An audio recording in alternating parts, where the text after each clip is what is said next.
What is up, guys? Eric here from Real Film Reviews, bringing you another movie review, this time for the new Jeremy Renner film, Wind River. Wind River is directed and written by Taylor Sheridan. It is the third film in his American Frontier trilogy, the first being Sicario, which was my favorite film of 2015, the second being Hell or High Water, which was one of my favorite films of 2016, and now Wind River, which has proven to be another great film by Taylor Sheridan. It tells the story of a game tracker played by Jeremy Renner who hunts down animals that are killing livestock and things like that in the wilderness of Wyoming, and while out looking for a mountain lion, he comes across the body of a Native American girl who appears to have run from the nearby reservation and frozen to death, but it seems that there was some more malicious intent in what took place there. So Elizabeth Olsen is called in as the FBI agent, since it took place on federal land, to sort of figure out what happened, and she enlists the help of Jeremy Renner, since he's such a great tracker in the local area, knows all of the woods, knows all of the people,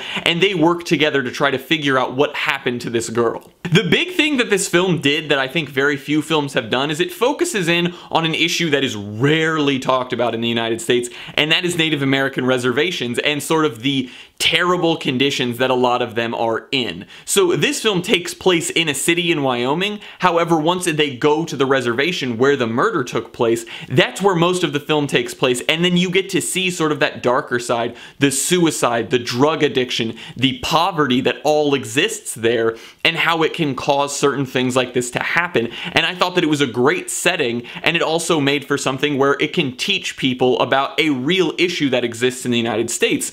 And then to go along with that, they hired a bunch of great Native American actors to portray all of these roles of all of the different characters that live on the reservation. Renner and Olsen both give great performances. Jeremy Renner, I really love Jeremy Renner. This movie actually has two of my favorite actors that are acting nowadays in it. I don't want to spoil who the other one is since it's sort of a surprise, but they're both so good. Renner gives a great performance in this movie. One of his best performances I think he's ever given. It's up there with his performance in The Hurt Locker and The Town. I don't think it's as good as either of those, but it is probably in his top 4 best performances in any film.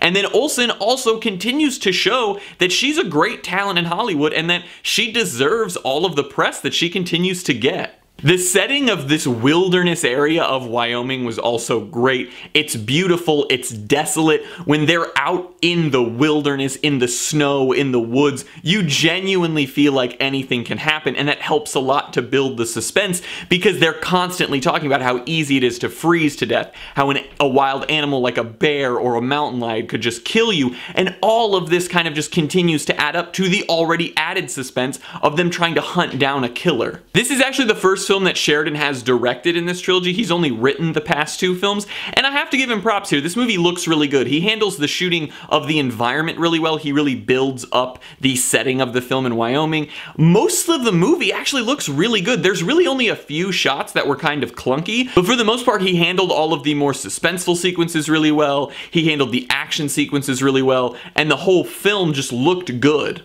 This film is also like a cool hour 45 minutes, so it does not waste time with lots of little side stories or anything like that. This movie has a very straightforward story, which is one of the reasons that I enjoyed it so much. It doesn't try to have a bunch of metaphors or extra mumbo jumbo thrown throughout it. It is just a straight story of good versus evil, of survival versus death.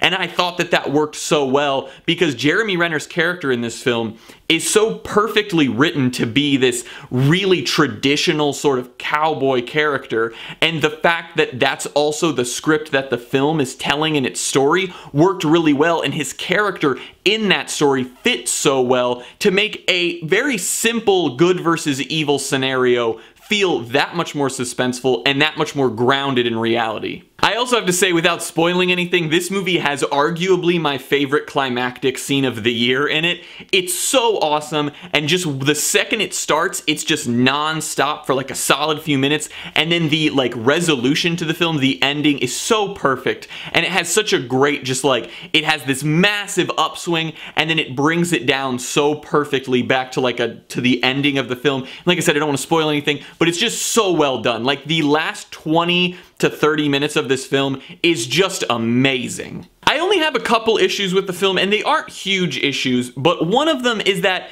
the sort of mystery of the film as to who the killer is, what happened, why it happened, they didn't really let that simmer very much. It sort of continues into the film as they're trying to solve this mystery, and then they sort of just give it up. It's not like you can figure it out, you don't get to see this thing or that thing. It just sort of happens, and then you just know everything about the scenario.